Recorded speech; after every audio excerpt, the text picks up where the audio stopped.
आज हम ऐसे कुछ सूत्रों की बात करने वाले हैं। यदि आप कोई ज्योतिषी भी नहीं है, परंतु इन सूत्रों को अपनी जनपत्रिका में अक्षरशः बिठाएंगे तो 100% सटीक फलित आपको देखने को मिलेगा। 100% रिजल्ट वही आएगा जिस पर आज हम बात करेंगे। आज का टॉपिक यही है, शुरू से अंत तक इस वीडियो को अवश्य देखें। नमस्कार, आज हम ऐसे कुछ सूत्रों की बात करने वाले हैं जो कोई भी व्यक्ति अपनी जनपत्रिका में इन सूत्रों के अनुसार देखे कि ग्रहों की क्या स्थितियां हैं तो अक्षरशः रिजल्ट आएंगे, जैसा अभी मैं बताने वाला हूं। अब आप जानते होंगे कि 12 राशियां होती हैं, 12 भाव होते हैं, 9 ग्रह होते हैं। और आज जो हम बात करने वाले हैं उनमें राशियों की नहीं, सिर्फ भावों की और ग्रहों के आपस में संबंधों को लेकर जो सूत्र बन रहे हैं, बहुमूल्य अद्भुत सूत्र, उनकी चर्चा करने वाला हूं। अर्थात आपकी जनपत्रिका, लग्न कुंडली, चाहे वो लग्न कोई सा भी हो, राशि कोई सी भी हो, अगर उस भाव में वो ग्रह है जो मैं बताने वाला हूं तो रिजल्ट वैसा ही आएगा। सभी लग्नों के लिए, सभी राशियों के लिए आज के सूत्र है। तो चलिए शुरू करते हैं। पहले सूत्र पर चलते हैं, सूर्य की बात करते हैं। सूर्य यदि लग्न कुंडली के अर्थात जनपत्रिका के तृतीय भाव में हो तो ऐसे व्यक्तियों का जीवन काफी संघर्षमय होता है। इनके भाइयों को सफलता मिल भी जाए, परंतु इनको सफल होने के लिए अत्यधिक प्रयास करना पड़ता है और जो सफलता मिलती है वह भी दूसरों की तुलना में कम मात्रा में ही मिलती है। अगले सूत्र पर आते हैं, यदि चंद्रमा जन्म कुंडली के अष्टम भाव में हो तब, अब देखिए, अष्टम भाव में चंद्रमा यदि बैठे हुए हैं तो ऐसा व्यक्ति जिस क्षेत्र में शिक्षा प्राप्ति करता है उससे संबंधित कार्य नहीं करता, बल्कि कोई और कार्य करता है। उदाहरण के लिए, अष्टम में चंद्रमा बैठे हैं और वह जातक बीटेक की डिग्री लेता है, बीटेक की पढ़ाई करता है, परंतु वह टेक्निकल फील्ड में ना जाके, उदाहरण के लिए वह कोई शॉप डाल लेगा, जैसे कि कपड़े का बिजनेस शुरू कर लेगा या फिर फैशन से संबंधित कुछ शुरू कर लेगा, परंतु बीटेक किया है तो टेक्निकल फील्ड में नहीं जाएगा। जिसमें पढ़ाई करेगा उस क्षेत्र को नहीं चुनेगा जिसके अष्टम भाव में चंद्रमा है। बात करते हैं, चंद्रमा यदि एकादश भाव में है तब क्या होगा।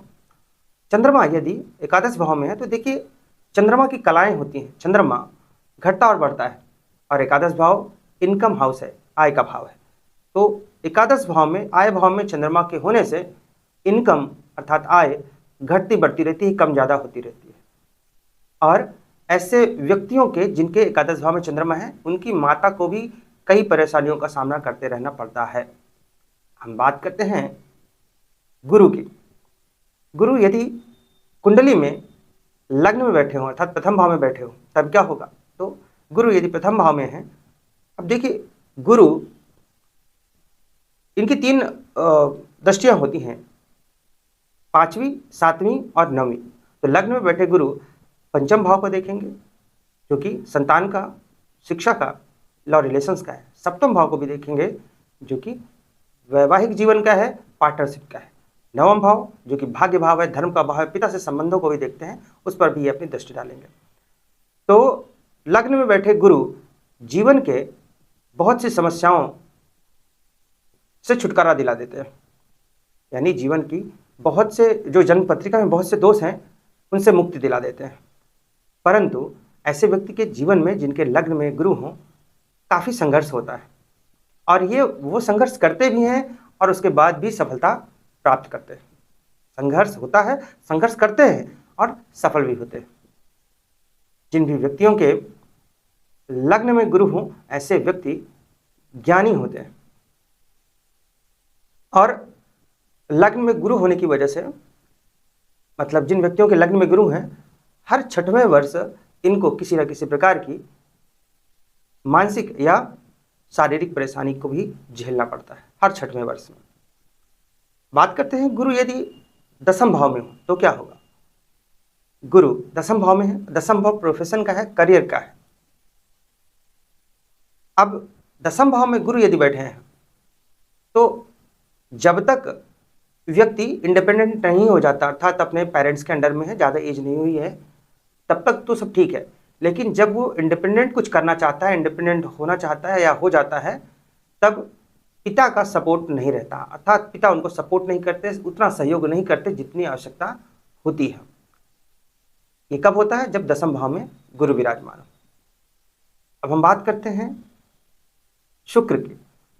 शुक्र विवाह के कारक हैं, वैवाहिक जीवन के कारक हैं, और शुक्र का नवम भाव में बैठने में क्या होगा? नवम भाव भाग्य भाव है, धर्म का भाव है, पिता से संबंधों को भी देखा जाता है। परंतु यदि शुक्र नवम भाव में बैठेंगे तो ऐसे व्यक्ति का दाम्पत्य जीवन सही नहीं रहता, उसमें कुछ ना कुछ परेशानी, मनमुटाव इत्यादि चलता ही रहता है। तो हम बात करते हैं शनि की। शनि ग्रह यदि चतुर्थ भाव में हो, चतुर्थ भाव सुख भाव है, माता का भाव है, चतुर्थ भाव में यदि शनि विराजमान हो तो ऐसा व्यक्ति उदासीन प्रकृति का होता है, सदैव उदास रहने वाला होता है। ऐसा व्यक्ति घर से बाहर तो खुश रहता है, परंतु जब घर में आता है तो उसमें नकारात्मक सोच आ जाती है, वह खुश नहीं रहता घर में उसका मन ही नहीं लगता है, और घर के बाहर सबसे बढ़िया बातें करेगा, अच्छी तरह से रहेगा। अब हम बात करते हैं राहु की। राहु यदि लग्न में विराजमान हो, यदि राहु लग्न में बैठे हैं अर्थात प्रथम भाव में बैठे हैं, तो आप किसी की भी जन्म पत्रिका उठाकर देख लीजिए, यदि प्रथम भाव में लग्न में राहु हैं तो ऐसे व्यक्ति के जो पिता होते हैं वे जिद्दी किस्म के होते हैं, वे किसी की सुनते नहीं हैं। जिनके लग्न में राहु हो उनके पिता किसी की बात नहीं सुनते हैं, वो वही करते हैं जो उनको करना है। ये किसी की भी जन्म पत्रिका उठाकर देख लीजिए, यह स्थिति बन रही है तो यही फलित होता है, ऐसा देखा गया है। अब बात करते हैं केतु की। केतु जन्म कुंडली में यदि तृतीय भाव में हो तो ऐसे व्यक्तियों का कोई भी काम एक बार में नहीं होता। किसी भी कार्य को ये करते हैं तो उसमें सफल होने के लिए इनको कई बार प्रयत्न करना पड़ता है, अधिक प्रयत्न करना पड़ता है, उसके बाद ही सफलता मिलती है। केतु जब तृतीय भाव में हो तब की स्थिति बता रहा हूं। केतु यदि पंचम भाव में है, यदि केतु पंचम भाव में है किसी भी व्यक्ति की जन्म कुंडली में, तो ऐसे व्यक्ति साफ मन के होते हैं।